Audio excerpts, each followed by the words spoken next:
ونتوكل عليه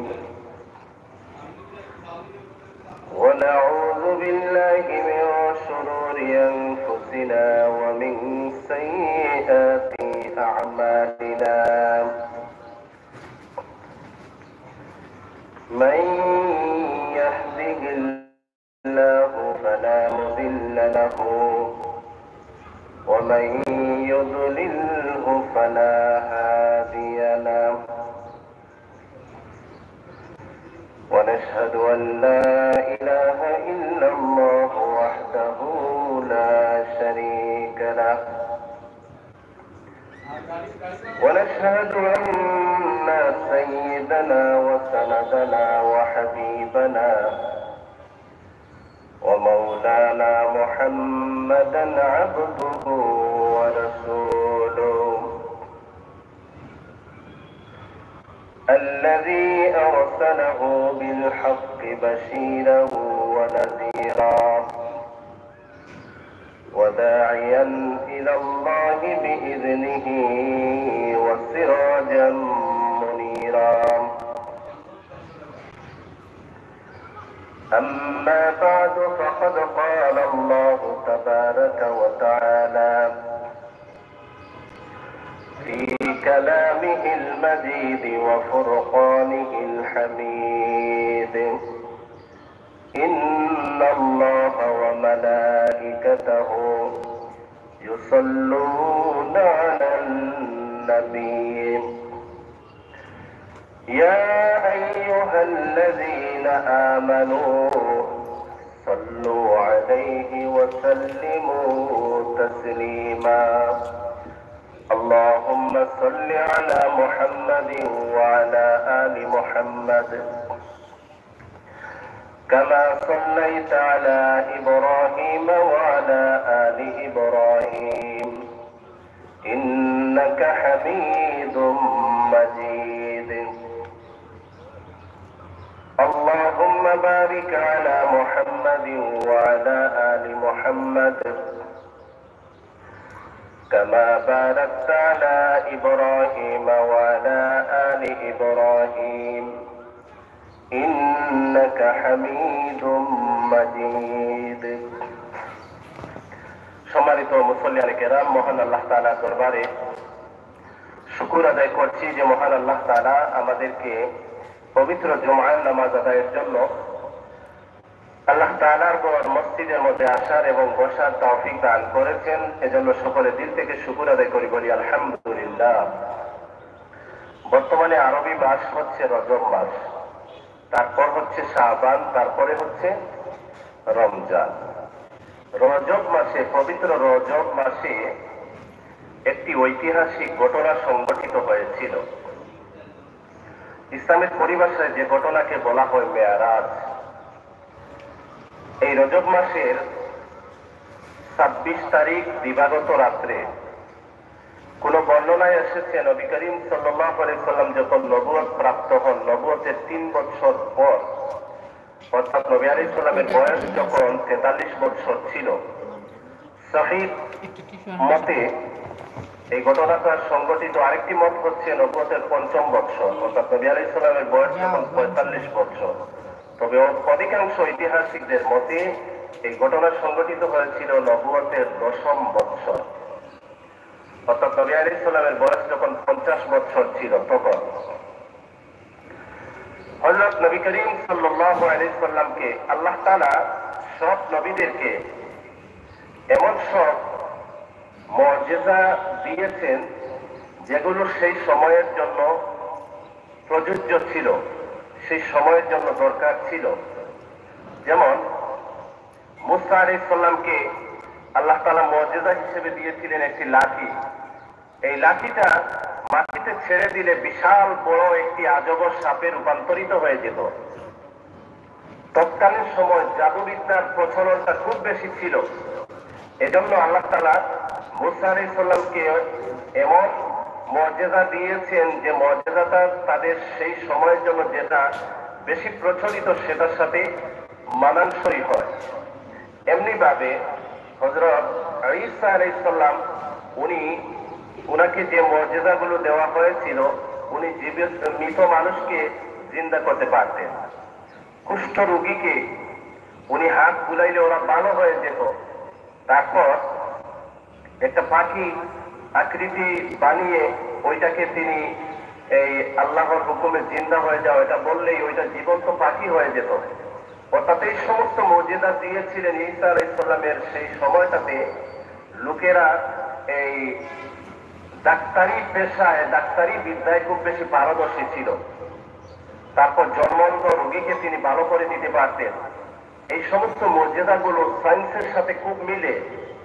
আর তৎকালীন সময় মানুষ চিকিৎসা শাস্ত্রের উপর খুব বেশি পারদর্শী ছিল।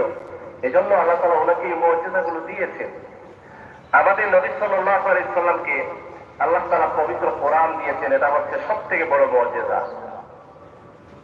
আর তৎকালীন সময় আরবের মধ্যে সাহিত্য, আরবি সাহিত্য এবং আরবি কাব্যর উপর মানুষ খুব বেশি পারদর্শী ছিল।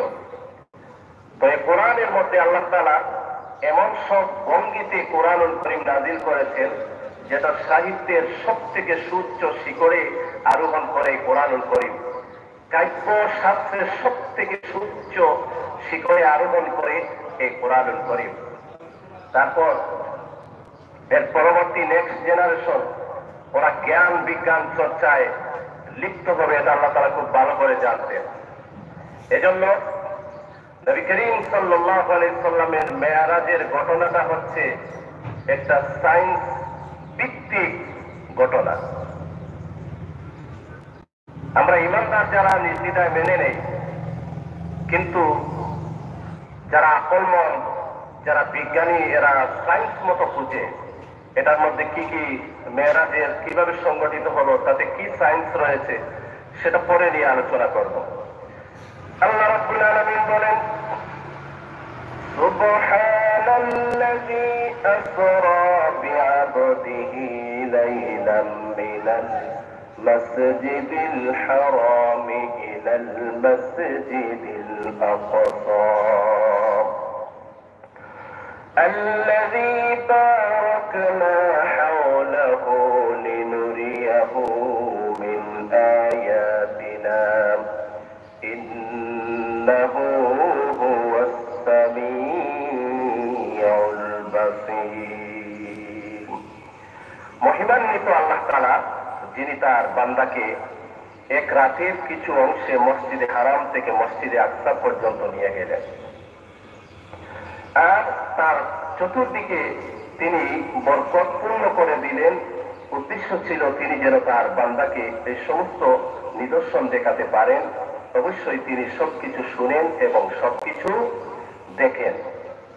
আল্লাহ তাআলা এই ঘটনা এত অল্প সময়ে লাইলাম, এর দ্বারা উদ্দেশ্য হচ্ছে এই ঘটনাটা সংগঠিত হয়েছে রাত্রে এবং পুরো রাতব্যাপী নয়, বরং রাতের কিছু অংশে সংগঠিত হয়েছে।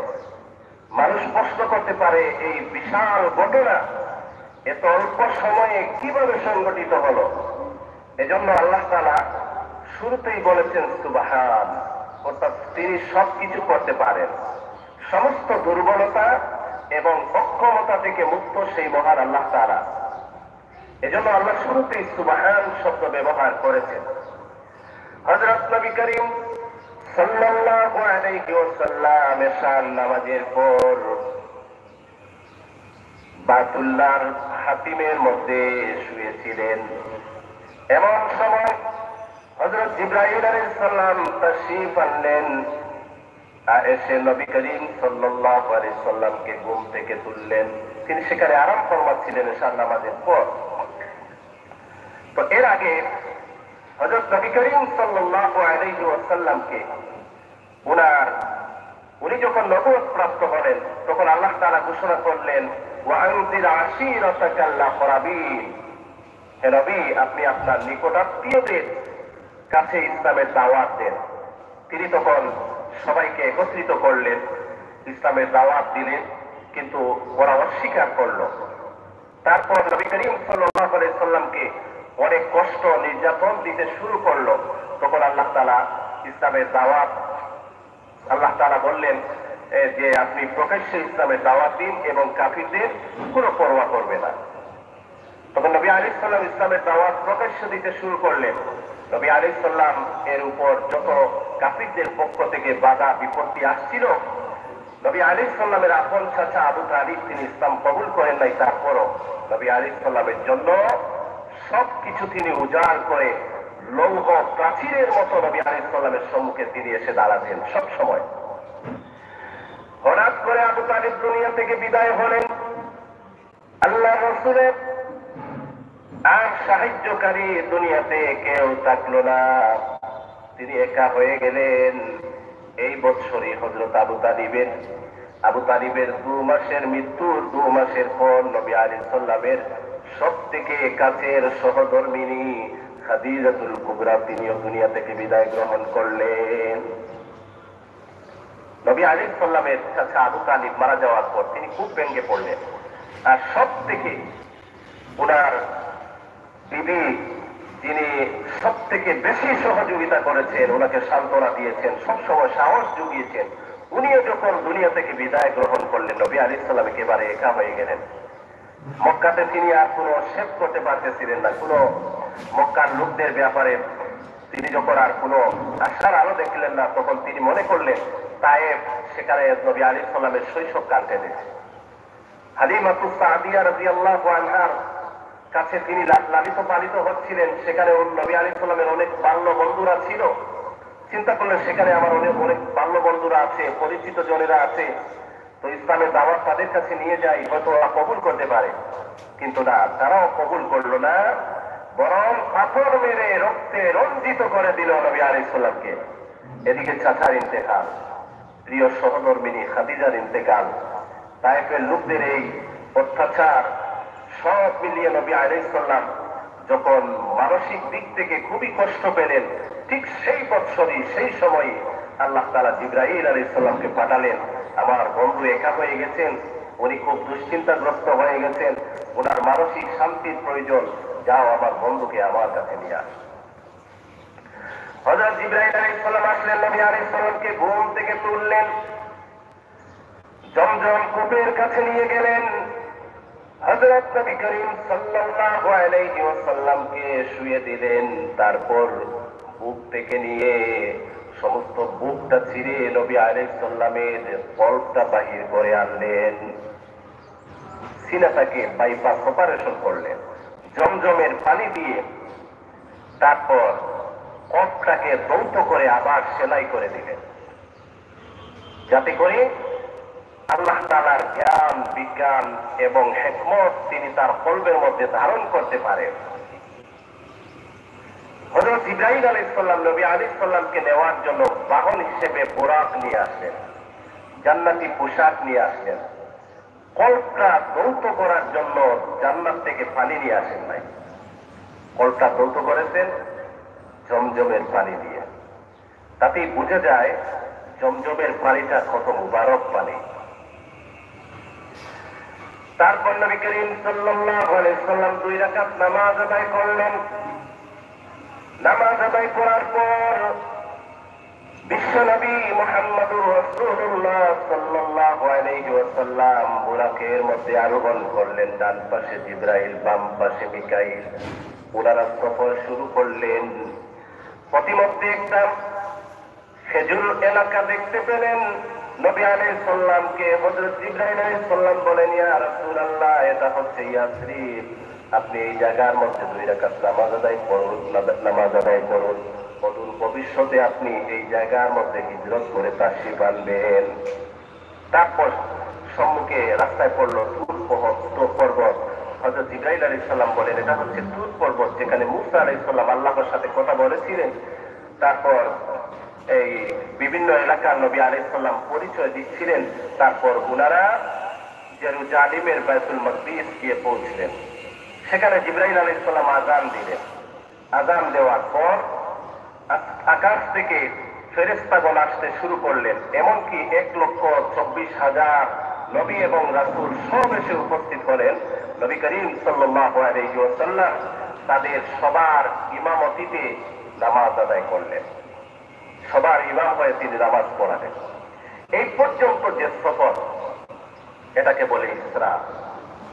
তারপর এখান থেকে নিয়ে আরশে আজিম পর্যন্ত যে সফর এটাকে বলা হয় মেরাজ। মেরাজের ঘটনাটা আল্লাহ সূরা নজমের মধ্যে বলেছেন, আর সূরা বনী ইসরাইলের শুরুতে আল্লাহ তাআলা ইসরার ঘটনাটা উল্লেখ করেছেন। এই পৃথিবীর মোট আয়তন হচ্ছে 51,01,00,000 বর্গ কিলোমিটার, আর পৃথিবীর ব্যাস হচ্ছে 27,756 কিলোমিটার।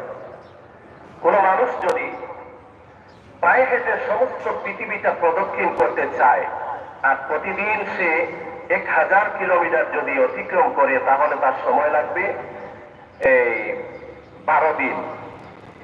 আর যদি কেউ বিমান দিয়ে অতিক্রম করে প্রতি ঘন্টায় 500 কিলোমিটার, তাহলে না, বিমান দিয়ে যদি সে অতিক্রম করে আর ঘন্টায় যদি 500 কিলোমিটার অতিক্রম করে, তাহলে তার সময় লাগবে মাত্র 1 ঘন্টা।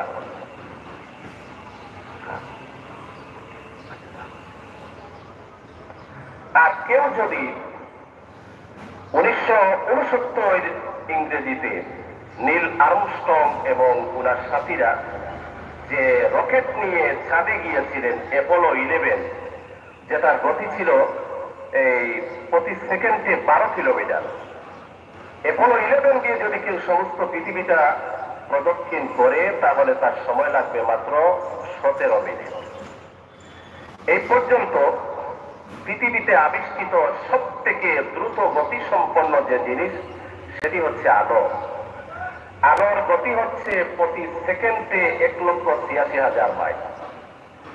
কেউ যদি আলোর গতি সম্পন্ন কোন রকেট নিয়ে পৃথিবী পরিভ্রমণ করে, তাহলে 1 সেকেন্ডে সে সমস্ত পৃথিবী 24 বার পরিভ্রমণ করতে পারবে।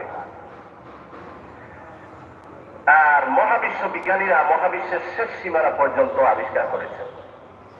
মহাবিশ্বের শেষ সীমানায় যদি কেউ আলোর গতিতে পৌঁছতে চায়, অর্থাৎ 7 আসমানের উপরে যেতে চায়, তাহলে তার সেখানে যেতে সময় লাগবে 20,000 কোটি বছর। কত কোটি বছর? 20,000 কোটি বছর লাগবে 7 আসমানের উপর পর্যন্ত পৌঁছতে। এখন এটা কোন সাধারণ কথা? হযরত নবী করিম সাল্লাল্লাহু আলাইহি সাল্লাম পৃথিবী থেকে প্রথম আসমানে পৌঁছালেন, তারপর দ্বিতীয় আসমান, তৃতীয়, চতুর্থ, পঞ্চম, ষষ্ঠ, সপ্তম, এই পৃথিবীর মহাশূন্য, এরপরে হচ্ছে প্রথম আসমান, তারপর হচ্ছে প্রথম আসমানের মহাশূন্য, তারপর দ্বিতীয় আসমান। দ্বিতীয় আসমানের তুলনায় প্রথম আসমানটা এত ছোট, সাহারা মরুভূমিতে যদি কেউ একটা আংটি ফেলে দেয়, তাহলে সাহারা মরুভূমির তুলনায় আংটিটা যত ছোট, পৃথিবীকে দ্বিতীয় আসমানের তুলনায় প্রথম আসমানটা এত ছোট।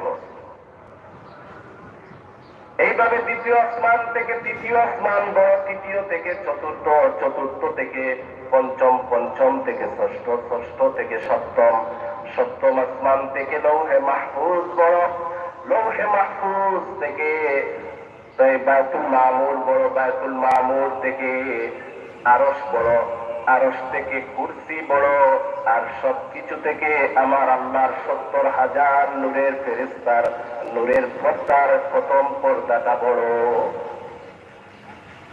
প্রথম পর্দা থেকে দ্বিতীয় পর্দাটা বড়। এইভাবে 70,000 নূরের পর্দা, সব কিছু থেকে আমার আল্লাহ তাআলা বড়। আল্লাহু আকবার। এজন্য নবী করিম সাল্লাল্লাহু আলাইহি সাল্লাম মেরাজের সফর করেছিলেন যে জন্তুর, যে বাহনের মাধ্যমে, তার নাম হচ্ছে বুরাক। আর বুরাক শব্দটা এসেছে বারফন থেকে। বারফন শব্দের অর্থ হচ্ছে বিজলি, আলো। বুরাকের গতি, সাল্লাম বলেন, বুরাকের গতি এতই ছিল, আমার দৃষ্টির শেষ সীমায় তার এক একটি কদম পড়তেছিল। দৃষ্টির শেষ সীমায় এখানে একটা কদম দিচ্ছিল, আরেকটি কদম দিচ্ছিল দৃষ্টির শেষ সীমায়।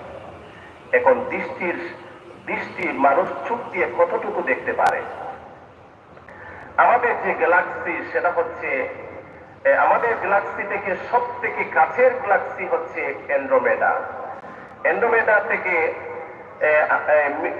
আমাদের গ্যালাক্সি থেকে অ্যান্ড্রোমেডার দূরত্ব হচ্ছে 2.5 লাইট ইয়ার। অর্থাৎ কেউ যদি আমাদের গ্যালাক্সি থেকে অ্যান্ড্রোমেডা যেতে চায় তাহলে তার সময় লাগবে 2.5 লাইট ইয়ার আলোকবর্ষ।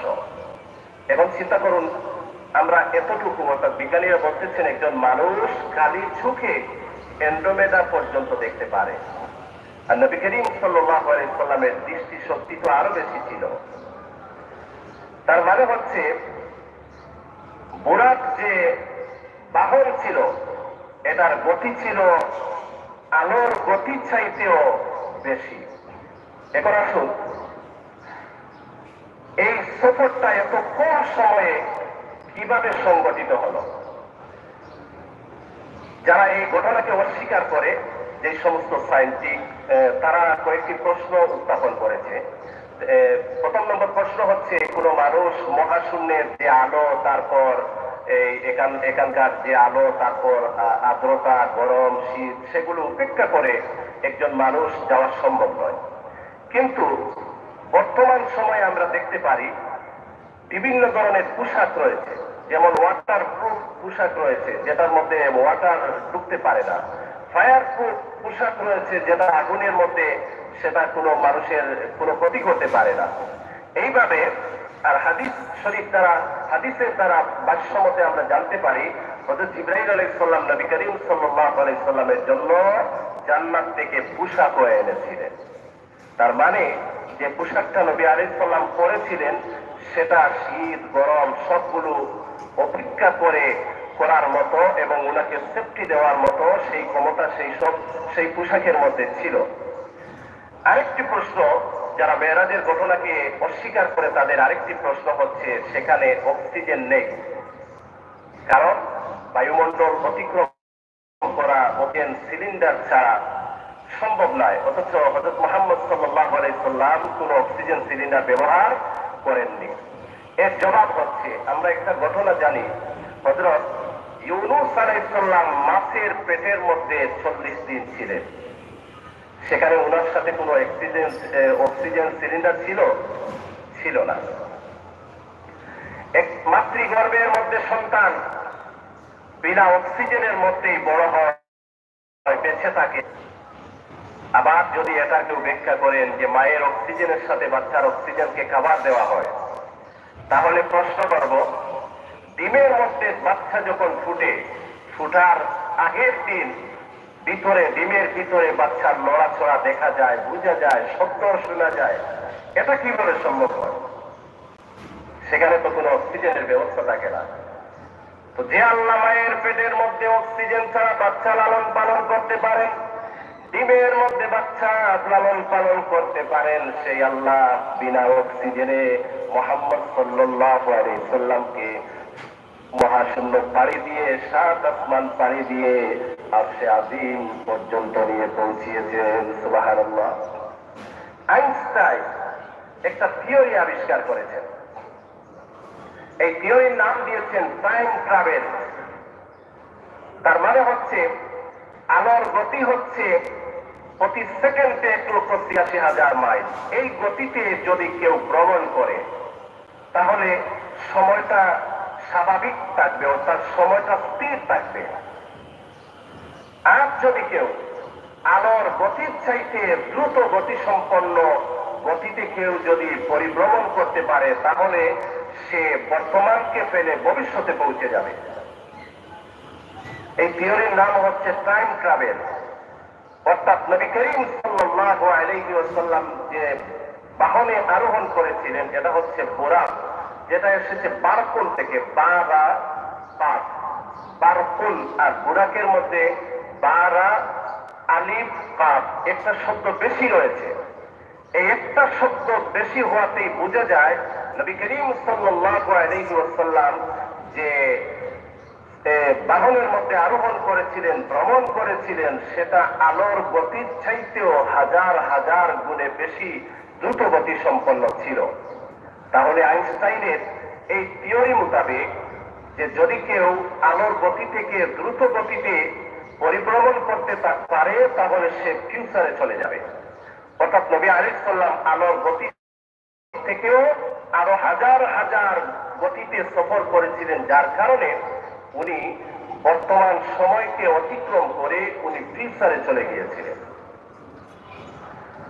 তারপর হযরত নবী করিম সাল্লাল্লাহু আলাইহি সাল্লাম যখন প্রথম আসমানে গিয়ে পৌঁছালেন, প্রথম আসমানের মধ্যে দরওয়াজায় নক করলেন জিবরাইল আলাইহিস সালাম। জিবরাইল আলাইহিস সালাম কে প্রহরী জিজ্ঞেস করলেন আপনি কে? তিনি জবাব দিলেন আমি জিবরাইল, সাথে কে? মুহাম্মদ সাল্লাল্লাহু আলাইহি সাল্লাম। বললেন উনাকেও আসার জন্য কি পারমিশন দেওয়া হয়েছে? বলে হ্যাঁ জি, পারমিশন দেওয়া হয়েছে। হযরত নবী করিম সাল্লাল্লাহু আলাইহি সাল্লাম প্রথম আসমানের মধ্যে পদার্পণ করলেন। তারপর একজন বৃদ্ধ মানুষকে দেখিয়ে জিবরাইল আলাইহিস সালাম বললেন উনাকে সালাম দিন। উনি হচ্ছেন হযরত আদম আলাইহিস সালাম। উনি আদম আলাইহিস সালাম, উনাকে সালাম দিন। নবী আলাইহিস সালাম সালাম দিলেন। তারপর হযরত আদম আলাইহিস সালাম বললেন মারহাবা ইয়া ইবনু সালেহ ওয়া নবিয়্যুস সালেহ, মুবারক হে প্রিয় সন্তান, হে প্রিয় নবী।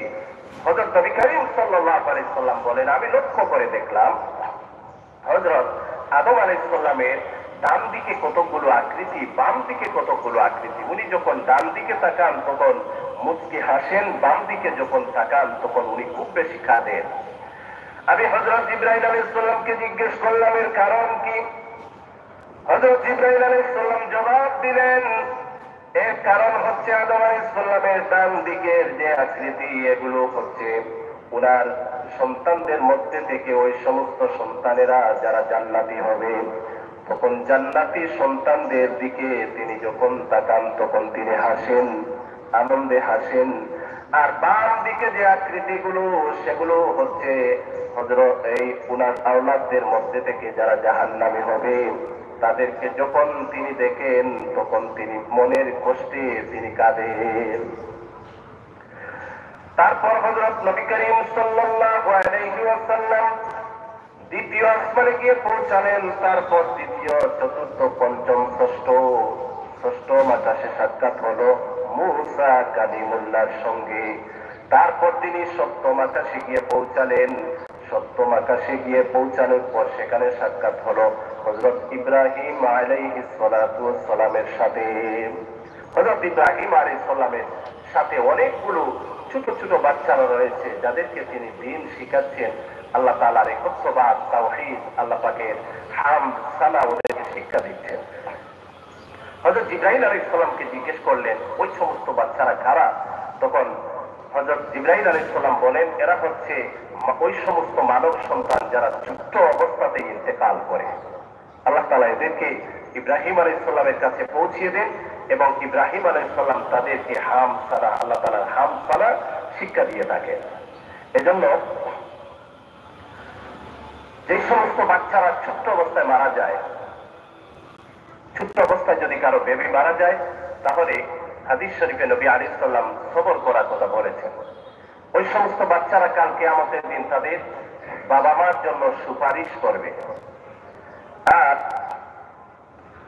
যে সমস্ত বাচ্চারা কাফিরদের, অর্থাৎ একজন হিন্দুর ঘরে, খ্রিস্টানের ঘরে, ইহুদির ঘরে যে সমস্ত বাচ্চারা ছোট্ট অবস্থাতেই মারা যায়, ওরা কি জান্নাতি হবে না ওদের অবস্থা কি হবে? এই সম্পর্কে উলামায়ে কেরামদের দুটি দল রয়েছে। এক দলের মত হচ্ছে হাদিস শরীফে এসেছে নবী আলাইহিস সালাম বলেন কুল্লু মাউলুদিন ইউলাদু আলাল ফিতরাত, অর্থাৎ প্রত্যেক মানব শিশু ফিতরতে ইসলামের উপর জন্মগ্রহণ করে। তারপর তার মা বাবা তাকে ইহুদি বানায়, নসরা বানায়, মূর্তি পূজক বানায়, অগ্নি পূজক বানায়, কিন্তু সে জন্মগ্রহণ করে ফিতরাতে ইসলামের উপর। এই হাদিসের আলোকে একদল উলামায়ে কেরাম বলেন যে ওই সমস্ত ছোট বাচ্চারাও ওরাও জান্নাতি হবে।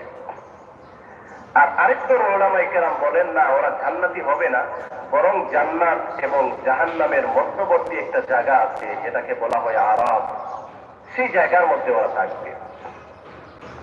তো যাই হোক, যে সমস্ত বাচ্চারা ছোট্ট অবস্থায় মারা যায় তাদেরকে এই ওই সমস্ত বাবা মারা সবর করবে, ধৈর্য ধারণ করবে এবং কিয়ামতের দিন ওই সমস্ত বাচ্চারা তার মা বাবার জন্য সুপারিশ করবে। হযরত নবী করিম সাল্লাল্লাহু আলাইহি ওয়াসাল্লাম 7 নম্বর আসমানে গিয়ে যখন পৌঁছান, তারপর আরেকটু সামনে গেলেন একটা জায়গা যেটা হচ্ছে সিদরাতুল মুনতাহা, অর্থাৎ দুনিয়া থেকে কোনো জিনিস যাওয়ার পর সেখানে গিয়ে থেমে যায়। উপর থেকে আল্লাহ তাআলা কোনো কিছু নাযিল করলে সেখানে এসে থেমে যায়, এটাকে বলা হয় সিদরাতুল মুনতাহা। হযরত জিবরাইল আলাইহিস সালাম এর বর্ডার হচ্ছে সিদরাতুল মুনতাহা, এরপর উনি আর সামনে যেতে পারেন না। সিদরাতুল মুনতাহার পর থেকে নবী আলাইহিস সালামকে নেওয়ার জন্য আরেকটি বাহর আসলো, যেটাকে বলা হয় রফরফ। রফরফ মানে হচ্ছে সিঁড়ি। সেই সিঁড়িটাও ছিল অনেক গতি সম্পন্ন, যেমন বর্তমানে দুনিয়াতে আমরা দেখতে পাই চলন্ত সিঁড়ি অথবা লিফট। এইরকম রফরফের মানে হচ্ছে সিঁড়ি, তবে এটার গতি দুনিয়ার এগুলোর গতির চাইতে লক্ষ লক্ষ গুণে বেশি ছিল। সেই রফরফের মাধ্যমে হযরত নবী করিম সাল্লাল্লাহু আলাইহি ওয়াসাল্লাম আরশে আজিম পর্যন্ত পৌঁছে গেলেন। সুবহানাল্লাহ। তারপর আল্লাহ তাআলা নবী করিম সাল্লাল্লাহু আলাইহি ওয়াসাল্লামকে কি দিলেন, নবী আলাইহিস সালামের জন্য আল্লাহ তাআলা কি হাদিয়া নিলেন, সেটা ইনশাআল্লাহ আগামী সপ্তাহে আলোচনা করব।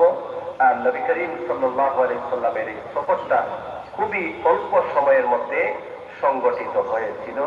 যে থিওরিটা দিয়েছেন আইনস্টাইন, টাইম ট্রাভেলের থিওরি, এটার দিকে যদি আমরা আলোকপাত করি তাহলে দেখতে পাই নবী করিম সাল্লাল্লাহু আলাইহি ওয়াসাল্লাম বুরাকের মাধ্যমে আলোর গতির চাইতেও হাজার হাজার গুণে বেশি গতিতে গিয়েছিলেন, যার কারণে তিনি বর্তমান থেকে ভবিষ্যতে গিয়েছিলেন। আর সেই সফরটা ভবিষ্যতে যাওয়ার পর মানুষ যখন আলোর গতিতে ছুটে তখন সময়টা স্থির থেকে যায়, আর এর থেকে দ্রুত গতিতে যখন চলে তখন মানুষ বর্তমান থেকে ভবিষ্যতে চলে যায়। তারপর নবী করিম সাল্লাল্লাহু আলাইহি ওয়াসাল্লাম যখন সেই সফরটা শেষ করে আসলেন, এসে দেখেন যে উনি যে ওযু করছিলেন সেই ওযুর পানিটা এখনো গড়াইয়া যাচ্ছে। উনি যে বিছানায় আরাম করতেছিলেন সেই বিছানাটা তখনও উষ্ণ ছিল।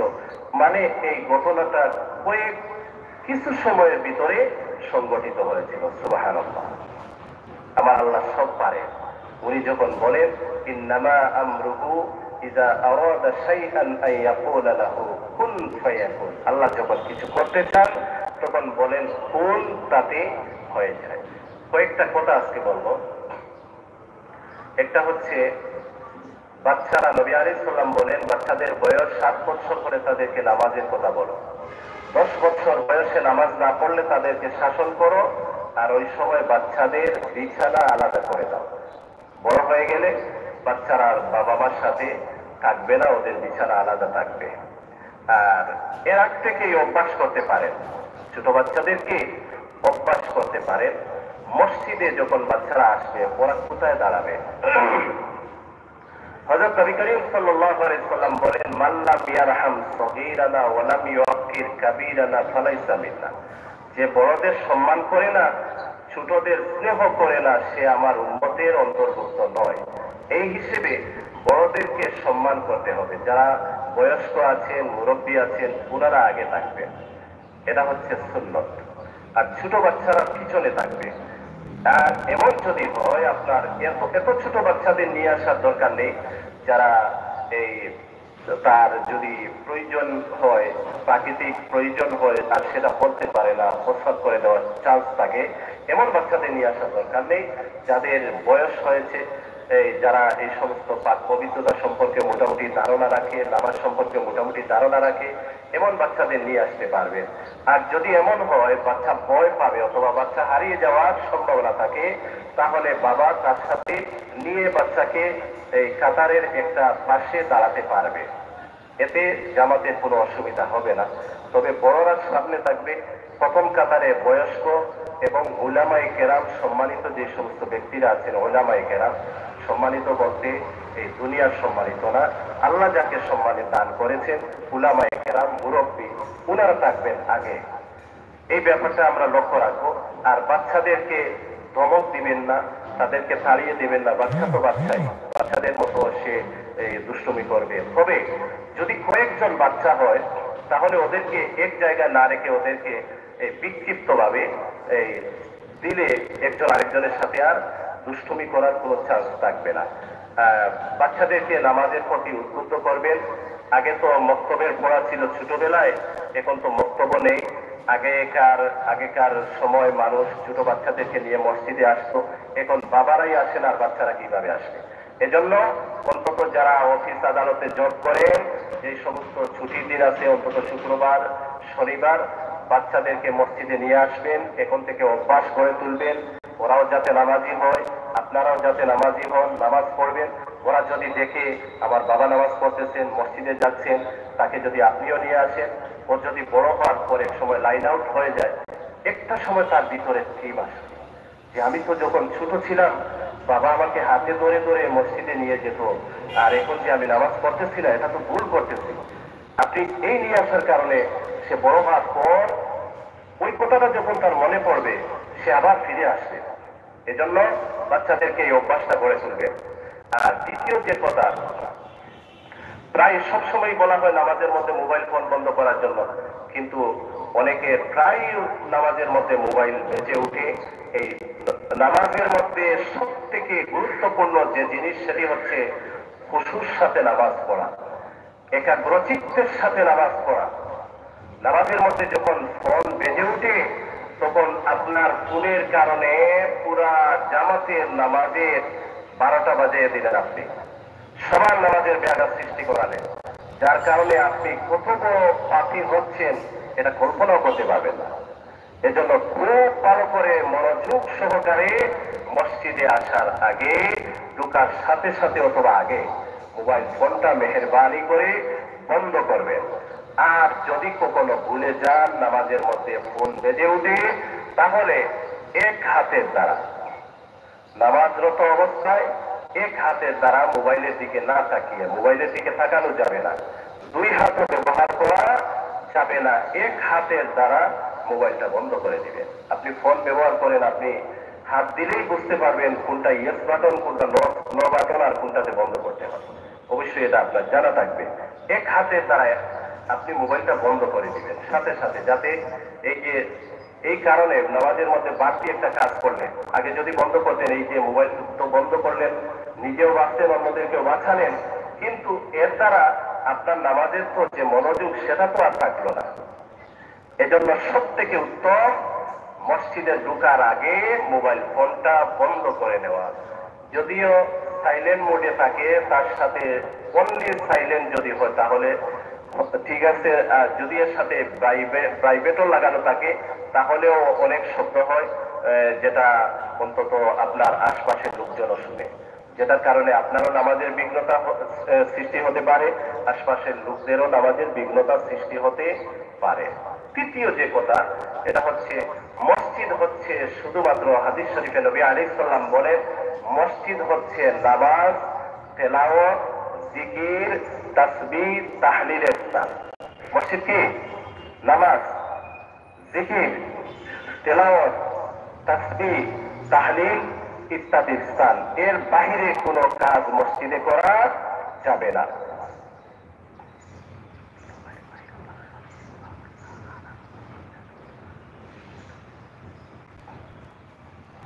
এর বাহিরে কিছু করা যাবে না। শুধুমাত্র যারা এতেকাফ করেন, এতেকাফকারীদের জন্য মসজিদে খানাপিনা ইত্যাদি জায়েজ করা হয়েছে। আর মসজিদে অনেকেই দেখা যায় মোবাইলে ফোন আসলে মসজিদের ভিতরেই কথা বলেন। মসজিদের ভিতরে দুনিয়াবি কথা বলা সম্পূর্ণরূপে হারাম, হারাম, হারাম। এজন্য মোবাইলে যদি কথা বলতে হয় তাহলে মসজিদের বাহিরে গিয়ে বলতে হবে। দিনই কথা যদি হয়, আর এর দ্বারা মসজিদে যদি শুধু আপনি থাকেন অথবা আরো লোকজন আছেন, ওরা কেউ ইবাদতে নয়, এমন যদি হয় আর দিনই কথাবার্তা হয় তাহলে বলার অনুমতি আছে। কিন্তু যদি অন্যান্য লোকজন নামাজে থাকে, কেউ তেলাওয়াতে থাকে, কেউ জিকিরে থাকে, তাহলে দিনই কথা হলেও মসজিদের মধ্যে কোনো ধরনের কথা বলা যাবে না, এমন সুরে কথা বলা যাবে না যাতে অন্যের ইবাদতে বিঘ্নতা সৃষ্টি হয়। এজন্য মসজিদের ভিতরে এমনিতেই কথা বলা যাবে না, মোবাইলেও কথা বলা যাবে না। ইদানিং দেখা যাচ্ছে অনেকেই মসজিদের ভিতরে ফোনে কথা বলতেছেন। দয়া করে এই কাজটা করবেন না। একে তো দুনিয়াবি কথা বলতেছেন, আপনি যেটা হারাম কাজ করতেছেন, আরো অন্যান্য ইবাদতকারীর ইবাদতে বিঘ্নতার সৃষ্টি হচ্ছে, যার কারণে আপনি অপরাধী হচ্ছেন। এই সাথে আরেকটা কথা বলতে চাই, এই মোবাইলের মধ্যে কোরআন শরীফ অনেকেই প্রশ্ন করেন, মোবাইলের মধ্যে কোরআন তেলাওয়াত করা যাবে কি না। মোবাইলের মধ্যে কোরআন তেলাওয়াত করা যাবে, তবে আপনি এমন কোন জায়গায় আছেন যেখানে কোরআন শরীফ নেই, তখন আপনি মোবাইলে দেখে দেখে কোরআন তেলাওয়াত করতে পারবেন। আর মসজিদে আছেন যেখানে আপনার সামনে, পিছনে, ডাইনে, বামে সব দিকে কোরআন শরীফ রয়েছে, এখানে মোবাইলে না পড়ে কোরআন শরীফ থেকে পড়া উত্তম। কারণ কোরআন শরীফ যদি আপনি কোরআনুল কারীম থেকে পড়েন তাহলে একসাথে আপনার অনেকগুলো ফজিলত হচ্ছে। কোরআনুল কারীম দেখাও ফজিলত, এটা পাচ্ছেন। কোরআন শরীফ স্পর্শ করতেছেন, এটাও একটা ইবাদত। তারপর কোরআন শরীফ দেখে তেলাও, হাদিস শরীফে নবী আলাইহিস না, হাদিস শরীফে না, এটা বুজুর্গদের মানে তাদের বাস্তব অভিজ্ঞতার কথা হচ্ছে। কোরআনুল কারীম দেখে দেখে পড়লে, এই দেখে দেখে পড়ার কারণে চোখের পাওয়ার বাড়ে। আর আরেকটা বিষয় হচ্ছে, কাল কিয়ামতের দিন হাদিস শরীফে, হাদিসে নবী আলাইহিস সালাম বলেন, কিয়ামতের দিন কোরআন মানুষের জন্য সুপারিশ করবে। আপনি যদি কোরআন যেটা, এই যে কোরআন যেটা রয়েছে, এটা যদি আপনি পড়েন, এই কোরআন আপনার জন্য কিয়ামতের দিন সুপারিশ করবে। আর এমন জায়গায় গিয়েছেন আপনি যেখানে কোরআন নেই, সেখানে আপনি মোবাইলে কোরআন দেখে দেখে পড়তে পারবেন। আর ওই মোবাইল দিয়ে কত মিথ্যা বলা হচ্ছে, মোবাইল দিয়ে কত অন্যায় কথা বলা হচ্ছে, এই মোবাইল দিয়ে মানুষদেরকে গালি দেওয়া হচ্ছে, ফোন দ্বারা কত অন্যায় করা হচ্ছে। আবার সেই ফোনে আপনি কোরআন পড়তেছেন। যদিও উলামায়ে কেরাম এটাকে জায়েজ রেখেছেন, এই জায়েজটা হচ্ছে একেবারে ঠেকায় পড়ে। যেখানে কোরআন নেই সেখানে আপনি মোবাইলে কোরআন দেখে দেখে পড়তে পারবেন, কিন্তু মসজিদে বা এমন পরিবেশে যেখানে কোরআন রয়েছে সেখানে মোবাইলে না পড়ে কোরআনুল কারীম যেটা, সেটাকে বাহির করে দেখে পড়াটাই উত্তম। আল্লাহ তাআলা আমাদের সবাইকে বুঝার এবং আমল করার তৌফিক দান করুন। আমিন। ওয়া আখিরু দাওয়ানা আলহামদুলিল্লাহি রাব্বিল আলামিন। আল্লাহুম্মা আমিন। ربنا ظلمنا أنفسنا وإن لم تغفر لنا وترحمنا لنكونن من الخاسرين. ربنا آتنا في الدنيا حسنة وفي الآخرة حسنة وقنا عذاب النار. يا الله يا رحمن يا رحيم يا حي يا قيوم. আল্লাহ আমাদেরকে মাফ ফরমাও, আল্লাহ আমাদের तमाम মুর্দেগানদেরকে মাফ ফরমাও। আয় আল্লাহ, তোমার হাবিবের तमाम মুর্দেগানদেরকে মাফ ফরমাও। আল্লাহ আমাদেরকে তোমার মকবুল গোলামি নসিব ফরমাও। আল্লাহ আমরা ওয়াবিদের ওয়াব দূর ফরমাও, মুসিবত জাদাদের মুসিবত দূর ফরমাও, পেরেশান ওয়ালাদের পেরেশানি দূর ফরমাও, হাজতমন্দ ওয়ালাদের হাজাত গুলো পূর্ণ ফরমাও, বিমারীদেরকে তোমার দারুস শিফা থেকে শিফা এনায়েত ফরমাও। আয় আল্লাহ, তোমার বান্দা জনাব শফিকুর রহমান সাহেবের সুস্থতা নসিব ফরমাও। আয় আল্লাহ, তোমার বান্দা জনাব আনু জামিল সাহেবের সুস্থতা নসিব ফরমাও। আল্লাহ, তোমার আরো এক বান্দার অপারেশন, আল্লাহ তোমার বান্দারের সুস্থতা দান ফরমাও। আরো একজন মহিলা দোয়া দরখাস্ত অসুস্থ, আল্লাহ তোমার বান্দিরের সুস্থতা দান ফরমাও। আয় আল্লাহ, আরো একজন বিমারির লাগে দোয়া দরখাস্ত, আল্লাহ ও তোমার বান্দারের সুস্থতা নসিব ফরমাও। আয় আল্লাহ, আর অনেকেই দোয়া চেয়েছেন, আল্লাহ সবার বিমারীদেরকে শিফা দান ফরমাও, সবার হাজাত গুলোরে আল্লাহ তুমি পূর্ণ ফরমাও। আয় আল্লাহ, আমাদের সবাইকে হজ্জে মবরুর জিয়ারতে মকবুল নসিব ফরমাও। আল্লাহ, তোমার যত বান্দা বান্দি তোমার বাড়ি জিয়ারতের নিয়োগ করেছেন, আল্লাহ সবাইকে কবুল ফরমাও। আল্লাহ, সবাইকে তুমি হজ্জে মবরুর জিয়ারতে মকবুল নসিব ফরমাও। হে আল্লাহ রব্বুল আলামিন, আল্লাহ আমরা অভাবীদের অভাব দূর ফরমাও। আল্লাহ, আমরা तमाम জরুরিয়াত গুলো তোমার গাইবী খাজানাতে পূর্ণ ফরমাও, तमाम মুশকিলাত গুলো আসান ফরমাও, तमाम জায়েজ হাজাত গুলো পূর্ণ ফরমাও। আল্লাহ আমাদেরকে, আমাদের আহলে ইয়াল পরিবার পরিজন সবাইকে হেদায়েত নসিব ফরমাও, বেশি বেশি নেক আমলের তৌফিক দান ফরমাও। রব্বুল আলামিন আমাদের দেশের মধ্যে শান্তি দান ফরমাও, तमाम দুনিয়ার মধ্যে শান্তি দান ফরমাও। আয় আল্লাহ আমাদের হায়াত ও আমল ও রিজক ও সুস্থতার মধ্যে বরকত দান ফরমাও। আল্লাহ আমাদের মধ্যে অনেকেই অসুস্থ, আল্লাহ সুস্থতা নসিব ফরমাও, সুস্থতার জিন্দেগি নসিব ফরমাও। আয় আল্লাহ যতদিন দুনিয়ার মধ্যে রাখো সুস্থ রাখিয়া তোমার গোলামির তৌফিক দান ফরমাও। আয় আল্লাহ আমাদেরকে হায়াতে তয়্যিবা নসিব ফরমাও। রব্বুল আলামিন আয় আল্লাহ আমাদের হায়াতের মধ্যে বরকত দান ফরমাও, আমলের মধ্যে বরকত দান ফরমাও, ইমানের মধ্যে বরকত দান ফরমাও, রিজিকের মধ্যে বরকত দান ফরমাও। আল্লাহ আমাদের জান মাল ও ইজ্জত আবরুর হেফাজত ফরমাও। ওয়াসসালামু আলাল মুরসালিন ওয়ালহামদুলিল্লাহি রাব্বিল আলামিন ওয়ারহামনা বিরহমাতিকা ইয়া আরহাম।